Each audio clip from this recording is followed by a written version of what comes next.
Hi there, I'm Andrew. So for my discussion post this week, I've decided to use JAWS. I've never used a screen translation tool before. It's pretty interesting software. I think it's pretty good. It does some things better than others. I would say that above all, it's translating the text. Does that very well. Does it spot on. I haven't seen or heard any uh, mistranslations of what I'm looking at. Other things, though, that it does do poorly, kind of being a universal across the board with other applications. For instance, right now, got it next to me with Jing recording what's going on with the screen. And right now I've got our Unit 3 open in Firefox and in Chrome.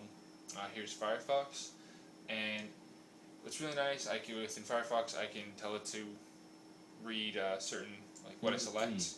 Unit 3 basic HTML structure. Introduction. Do you talk in code? Maybe you do so in certain situations when you do not want to let your kids know of an upcoming vacation or divulge an upcoming veterinarian appointment.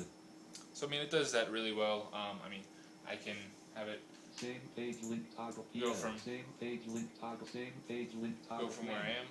Heading level 3 objectives. To successfully complete this learning unit, you will be expected And to it takes a second to get used to. I found. If I was someone with a disability, I probably would be a little more forgiving with it.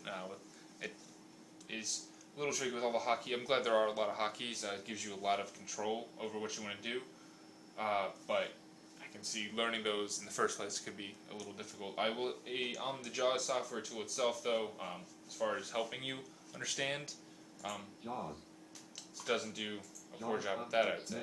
Help menu. Training to navigate. Press Getting up or to down. Leaving menu. Keyboard commands. Once you pick a topic and press enter on it, use the F6 key to move to and read the information window. JAWS 9.0 help. Contents page. Preview level 1. So it does a good job of explaining, getting around, finding those keyboard commands. JAWS. I tried messing around with some other applications, like going through iTunes. It does nicely. I can see what heading I'm in, so I know if I'm movies or if I'm in music. Because I was thinking, if you're using an audio software like this, maybe one thing that you do on your computer is listen to music. Unfortunately, though, looking or reading the title, it doesn't do that so well. It doesn't actually give me that. Going through something though, like my documents, going through folder selection. Documents. Folder view list view. Not selected app test file folder 8/17/2009 Gives you a nice idea of what the file is, what the folder is. Azurius downloads. Capella. Folder view list. It recognized Capella. I read that wrong. 2230. Folder view list. This is a really nice job of that. Thumbs.db. Not selected. Thumbs.db. I can imagine though, this in the background could be a little frustrating. It takes a lot of getting used to, I think, for me. Other sites though, as far as in Firefox, I found work pretty well. BBC. 038. 1.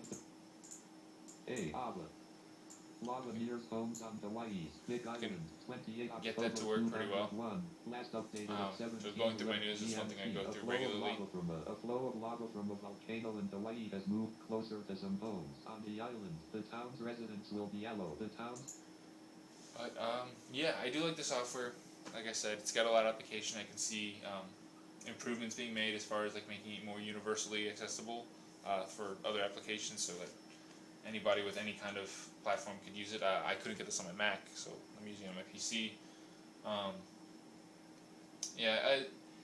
Like I said, it's definitely a good software for the limitations that it does have. And I guess I will see you all on the boards.